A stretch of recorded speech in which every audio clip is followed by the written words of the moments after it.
मैं हूँ रितु। मेरे चैनल में आप सभी का बहुत बहुत स्वागत है। इससे पहले मैंने एक वीडियो में कहा था कि मदर्स को डिलीवरी के टाइम पे टाँके क्यों लगते हैं, चीरा क्यों लगता है, किस कंडीशन में लगते हैं, पेन वगैरह होता है कि नहीं होता, वो सारी इन्फॉर्मेशन मैंने उस वीडियो में शेयर किए थे।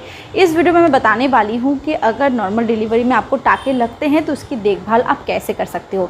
क्या होता है, जब नॉर्मल डिलीवरी होती है उस टाइम पे आपकी जो सर्विस की ओपनिंग होती है उसको थोड़ा सा वाइल्ड करने के लिए डॉक्टर आपको एक चीरा लगा देते हैं, जिसको कट भी कहा जाता है, जिसको नॉर्मल भाषा में टाँके भी कहते हैं, चीरा भी कहा जाता है।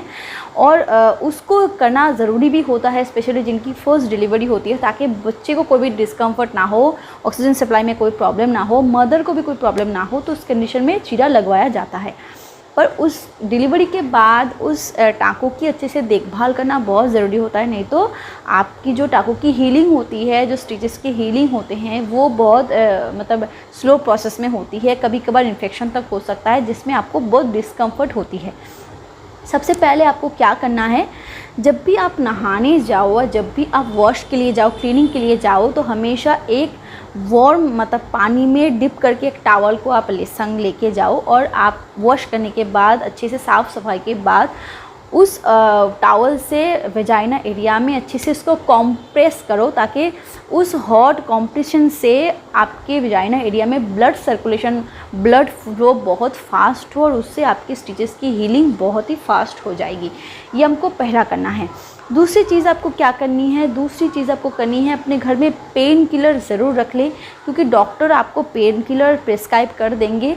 मैंने एक चीज़ गलती कर दी थी, 3 बार मुझे पेन किलर लेने के लिए कहा गया था और मैंने सिर्फ एक ही बार लिया था। मुझे लगा कि जब दर्द होता है तभी पेन किलर लेना है, पर ऐसे करने से आपको हीलिंग बहुत स्लो हो जाएगी, क्योंकि अगर आपको पेन झेलना पड़ेगा तो आपकी रिकवरी फास्ट नहीं होगी, आप डिस्कम्फर्ट में रह जाओगे और हेल्थ में ये बहुत इफ़ेक्ट करता है।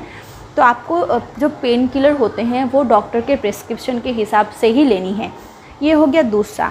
तीसरा आपको क्या करना है, बेटाडाइन जो होता है उससे आपकी जो वेजाइना एरिया होती है उसकी अच्छे से साफ़ सफाई करनी है।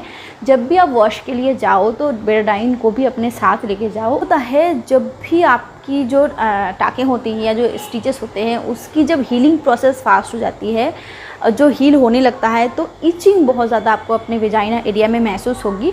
तो उस सिचुएशन में आप क्या कीजिए, जो घर में बनी हुई घी होती है, जो ऑर्गेनिक घी होती है, उसको आप अपने वेजाइना एरिया में अच्छे से लगा के रखिए। इससे क्या होता है, घी जो होती है वो एंटीसेप्टिक का काम करता है, एंटी जो होता है वो बैक्टीरियल होता है, तो बैक्टीरिया को ज़्यादा बढ़ने नहीं देता और ये बहुत फास्टली आपके टाँकों की अच्छे से हीलिंग करने में मदद करती है। अगली चीज़ का ख्याल रखना है वो है आपको कॉन्स्टिपेशन को अवॉइड करना है, क्योंकि मदर्स अगर आप कॉन्स्टिपेटेड हो जाते हो तो आपको प्रेशर दे के स्टूल पास करना होता है, और अगर आपके पेट पे वो प्रेशर क्रिएट होता है तो उसका प्रेशर आपके टाँकों में भी पड़ता है और उससे हीलिंग प्रोसेस जो होती है वो बहुत स्लो हो जाती है, क्योंकि टाँकों में प्रेशर पड़ने से प्रॉब्लम हो सकती है। तो आपको कॉन्स्टिपेशन को अवॉइड करना है। ज़्यादा से ज़्यादा पानी पीजिए, हाई फाइबर फूड को अपने डाइट में इंक्लूड कीजिए, बहुत सिंपल खाना खाइए ताकि आपको कोई भी प्रॉब्लम ना हो।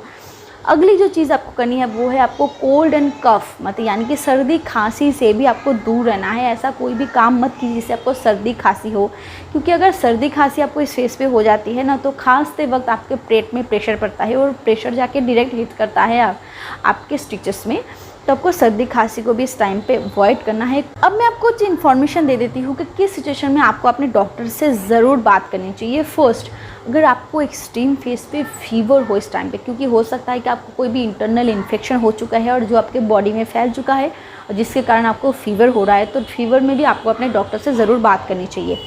दूसरा है, जब आप अपनी वेजाइना एरिया की क्लीनिंग करते हो तो आप देखोगे कि अगर उस एरिया से पस आ रही है तो आपको अपने डॉक्टर से ज़रूर बात करनी चाहिए, क्योंकि ये इन्फेक्शन का साइन होता है।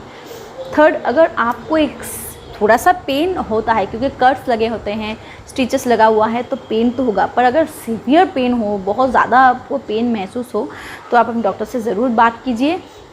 और अगर आपकी उस एरिया में आपको गंदी सी एक स्मेल आई, नेचुरल जो मतलब सिचुएशन होता है उसमें स्मेलिंग कभी नहीं हो सकती, क्योंकि आप हाइजीन मेंटेन कर रहे हो, आप ज़्यादा से ज़्यादा साफ़ सफाई रख रहे हो, उस एरिया की ड्राई कर रहे हो, तो स्मेल आने का कोई चांसेस नहीं है। फिर भी अगर स्मेल आता है और वो एक स्ट्रॉन्ग स्मेल है, गंदी सी, तो आपको अपने डॉक्टर से ज़रूर बात करनी चाहिए, क्योंकि ये जो स्मेल होती है वो बैक्टीरिया की वजह से ही होती है, जो आपको आपके उस एरिया को इन्फेक्ट कर रहा है, इन्फेक्शन आपको उस जगह पे फैला रहा है। तो इस सिचुएशन में भी आपको ज़रूर अपने डॉक्टर से बात करनी चाहिए। आई होप इस वीडियो से आपको थोड़ी सी मदद मिली है। अगर मदद मिलती है तो मदद से इसे एक लाइक तो ज़रूर कीजिएगा और मेरे चैनल को सब्सक्राइब करना भी मत भूलिएगा, क्योंकि मैं ऐसे वीडियोस आपके लिए लाती रहती हूँ। Take care of your baby and take care of yourself. Bye bye.